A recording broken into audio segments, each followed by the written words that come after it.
Vamos a ver los 5 indicadores más importantes de la economía. Estos 5 indicadores juntos nos van a decir cómo anda la economía de un país o de tu país. 5 indicadores más importantes de la economía son: 1. Inflación. 2. Devaluación. 3. Tasa de desempleo. 4. Producto Interno Bruto. Y 5. Deuda. ¿Qué es la inflación? La inflación es el aumento sostenido y generalizado de los precios. Sostenido, que va para arriba constantemente, y generalizado quiere decir que no es solo un producto, que son varios productos. Si solo un producto sube, ¿hay inflación? No. Por lo general son productos que se eligen de una canasta que rigen la economía familiar y se van con el índice IPC, índice de precios al consumidor.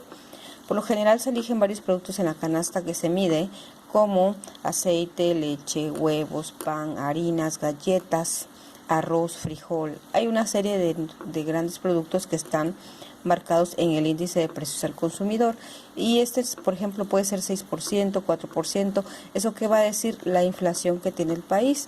Hay países que tienen inflaciones de 100%, 200%, 300%, y es donde vamos a ver ahí una clasificación que puede ser una inflación moderada, galopante, hiperinflación, una estanflación o una deflación. Y eso se los voy a explicar en un video especial de inflación.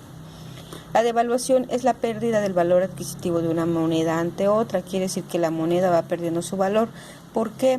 Porque la vamos a comparar con el dólar o el euro, que son las monedas más fuertes. Y esto porque se instituyó por lo general desde la Segunda Guerra Mundial, cuando se crea el Fondo Monetario Internacional. ¿Por qué es la devaluación? Igual vamos a ver un video especialmente que nos indica por qué una moneda se devalúa. ¿Ok? Siguiente parámetro, tasa de desempleo. Si en un país hay una tasa de desempleo alta, hay problemas. Y la tasa de desempleo también hay varios tipos. Hay un video especial de esto. Puede ser un desempleo estructural, desempleo de tasa de desempleo real, o tasa de desempleo estructural, o cíclica, o de otro tipo. El Producto Interno Bruto se refiere a la riqueza de un país, todo lo que produce un país. ¿Recuerdan a John Maynard Keynes? La fórmula del PIB es esa, nada más le vamos a agregar menos importaciones. O sea, Producto Interno Bruto es igual a consumo más inversión, más gasto, más exportaciones, menos importaciones. Y eso mide la riqueza de un país. El PIB de un país como Estados Unidos puede ser de varios ceros, por ejemplo, de muchos miles de millones de euros. El PIB de México de menos ceros. El PIB de un país pobre, su riqueza pues es menor. Producto Interno Bruto lo vamos a ver en los indicadores macro. ¿Qué tanta riqueza tiene un país? Es todo lo que produce el país o lo que genera, ¿sí? Y tiene la fórmula, es la misma fórmula de John Maynard Keynes, solamente le agregamos menos importaciones, ¿sí? La balanza comercial. Y deuda es el otro indicador. La deuda, pues, ¿qué tanto debe el país? De la riqueza del PIB, ¿cuánto debo? Imagínate que un país tiene un PIB de 1000, pero tiene una deuda de 500. El 50% de su PIB está comprometido, ¿sí? Entonces vamos aquí a checar cuánto debe el país de la riqueza. ¿Y la deuda con qué va de la mano, chicos? Con el Fondo Monetario Internacional. Antes de la Segunda Guerra Mundial, los países le pedían prestado a otro país más fuerte, a su cuate, pero después de que se crea el Fondo Monetario Internacional a la par de la Organización de las Naciones Unidas, los países que pertenecen a la ONU o al FMI pueden pedir prestado para el momento que tengan problemas. Se creó después del problema de Estados Unidos, después de pasar la Segunda Guerra Mundial, viendo que Estados Unidos se metió en lo de la depresión y tuvo que pedirle a Inglaterra prestado. Entonces después John Maynard Keynes sugiere: pues hay que crear un Fondo Monetario Internacional como un Banco Mundial, para que un país que pase por crisis, por alguna situación económica fea, pueda pedir prestado ahí y le damos a una tasa de interés más o menos baja. Obvio está que hay que dejar garantías. Aquí vemos Fondo Monetario Internacional. Su origen es desde 1944, empieza a funcionar en 1945 con la junta que hubo en Bretton Woods, New Hampshire. Esto por recomendación de John Maynard Keynes. 44 países empezaron con esto. Los países más fuertes, como Estados Unidos, son los que más aportaron. Algo importante para que entiendan el Fondo Monetario Internacional. Hicieron como un grupito, una vaquita. Entonces dijeron, a ver, tú, Estados Unidos, ¿cuánto pones? No, que 1000. Gran Bretaña, 1500 o 900. Tu país, España, ¿cuánto pones? 500. Tu país, México, ¿cuánto pones? No, pues yo no tengo. Yo al contrario, entro pero no tengo. Así como esto, se formó el Fondo Monetario Internacional. Los países que tienen más acciones, más capital, son los que más ganan. Obviamente el Fondo Monetario Internacional da prestado, pide garantías, que en este caso son riquezas del país, y da a una tasa de interés. ¿A quién le deben la mayoría de los países? Al Fondo Monetario Internacional.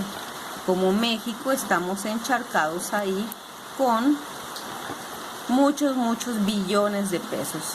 8 y fracción de billones de pesos que se han ido acumulando a lo largo de la historia, que en lugar de bajar, la deuda ha subido. Ahorita el PG anunció que él ya hizo un pago importante, no todo, un pago importante de intereses de la deuda que no se venían pagando. El Fondo Monetario Internacional tiene derecho a supervisar la política económica de los países que están metidos ahí, que le deben, obviamente. ¿Qué es eso? Imagínate que tú le das dinero prestado a tu hermanito y ves que tu hermanito de repente ya está ganando dinero y se lo va a gastar. Entonces tú quieres, primero me pagas. Eso hace el Fondo Monetario Internacional. Supervisa cómo se utiliza la economía en el país, en los países que le deben. México le debe al Fondo Monetario Internacional, ojo. FMI o Fondo Monetario Internacional es hermanito, a la par, esposo, como lo quieran ver, de la Organización de las Naciones Unidas. ¿Eso qué quiere decir? Que si la ONU necesita un favor, va de la mano con FMI y le dice, hey país, México, tú me debes mucho, ¿te acuerdas, verdad? Sí, ¿te acuerdas que no me has pagado en tiempo y forma? Sí, hazme un favor, deténme ahí a los migrantes porque no quiero que me los mandes a Estados Unidos, y para eso te voy a mandar, Organización de Naciones Unidas, una lana para que tú atiendas a los migrantes, pero no me los mandes aquí. Esto es un ejemplo de cómo estamos de alguna manera atados de manos con países fuertes a los que les debemos.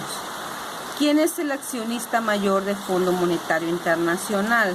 ¿Quién creen ustedes? Estados Unidos. Es el hermanito mayor, el que más lana pone. Cuando se recupera el dinero, pues el que tiene más ganancias, porque es el que más puso, pero también, de alguna manera, por medio de la ONU, puede como pedir favores a los países que están muy endeudados con el Fondo Monetario Internacional. Les explico esto porque mucha gente repara y refunfuña sobre los migrantes. Estamos metidos hasta el charco porque nosotros somos deudores máximos. Imagínate que tienes una vecina. A la vecina le debes mucho dinero y no le has podido pagar, ni siquiera le has abonado, y te pide un favor. ¿Tendrías cara de negarte?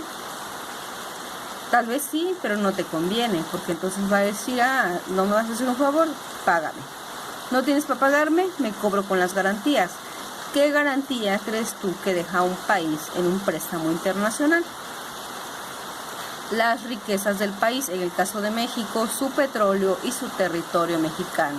Entre ellos, de lo más preciado es Chiapas, ¿ok? Entonces, para que entiendan ustedes cómo el estar endeudados no es bueno, porque no tenemos cara de negarnos a que nos pidan favores. Ojo, ¿qué hay que hacer? Pagar las deudas, para que entonces sí no tengamos que vernos forzados a aceptar hacer favorcitos, ¿ok? Eso es importante que lo entiendan, sobre las deudas de los países. De un país, ¿qué vamos a evaluar de la deuda? ¿Cuánto debe y cuánto PIB tiene? ¿Cuánta riqueza produce y cuánto debe de esa riqueza? Entre más grande sea la deuda, pues obviamente el PIB se baja.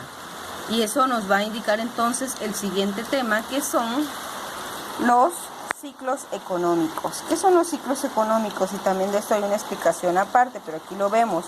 Los ciclos económicos en economía son fluctuaciones de la economía, subidas y bajadas, que todos los países supone que viven. Se supone, porque México no. En el ciclo económico, arriba tenemos auge cuando un país está bien en los 5 indicadores. La inflación está baja, la devaluación casi no existe, tasa de desempleo igual casi no existe, Producto Interno Bruto está muy bien produciendo y deuda muy poquita o casi nada. En el auge es lo mejor estar, es un país que está económicamente bien. Luego, antes del auge está el crecimiento, cuando un país empieza a producir y va para acá, ¿sí? Eso no tiene mayor explicación.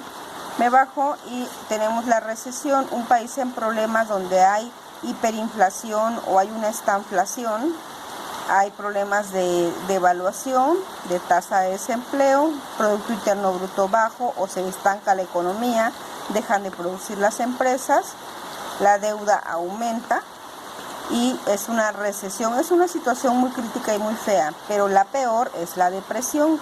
La depresión es un estado del ciclo económico lo peor porque aquí el país está quebrado. Tiene una inflación demasiado alta, puede ser una estanflación, una deflación, puede tener devaluaciones críticas como la de Venezuela, que no vale su moneda, tasa de desempleo altísimas porque no hay dónde trabajar, es tasa de desempleo real, Producto Interno Bruto bajo o estancado totalmente la economía, no crece, las empresas están paradas y deuda pues a lo mejor al máximo, es la depresión. Los ciclos económicos son medidos por estos 5, inflación, devaluación, tasa de desempleo, PIB y deuda.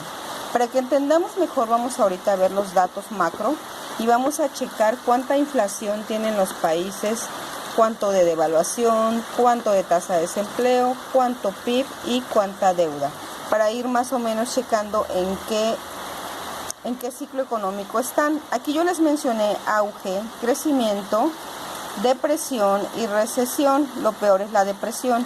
Aquí hay algo que se llama crisis. La crisis no es un ciclo, es un momento entre el crecimiento y la depresión, más hacia la depresión, pero no es un ciclo económico como tal. México ha estado en crisis por años, por los siglos de los siglos. Lo bueno es que no caemos acá, lo malo es que tampoco crecemos ni nos vamos al auge. A lo largo de los años México no ha salido de aquí.